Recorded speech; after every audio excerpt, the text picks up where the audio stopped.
नमस्कार। आज युवा कार्य प्रशिक्षणाची संघटनेअंतर्गत शिक्षण विभागातील या 7ही तालुक्यातील BRCच्या माध्यमातून त्यांना ऑनबोर्डिंग करण्याचं काम हे कुठेही अद्यापही केलं गेलं नसल्यामुळे ऑक्टोबर आणि नोव्हेंबर या 2 महिन्याचं विद्यावेतन यांचं थकण्यासाठी सुरुवात झालेली असून आज या कौशल विभागात आणि या शिक्षण अधिकारी ऑफिसला आपण निवेदनाच्या माध्यमातून यांना मागणी घातली आहे की जर समजा तुम्ही या पद्धतीने काम करत असाल आणि आमच्या विद्यार्थ्यांचे कुठेतरी विद्यावेतन थांबले असेल तर हे आम्ही बिलकुलही खपून घेतले जाणार नाही।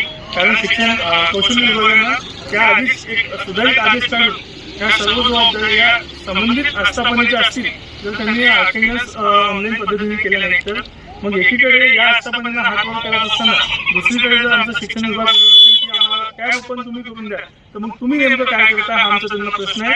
जर या 1 दिवसाच्या आतमध्ये आमचं पेमेंट आणि आमच्या आमचं पेमेंट क्लिअर झालं नाही तर आम्ही त्यांच्या ऑफिसमध्ये 24/7 ऑफिस उघडं ठेवून आम्ही आजपर्यंत जे काम केलं त्यांच्या ऑफिसमध्ये बसून करू।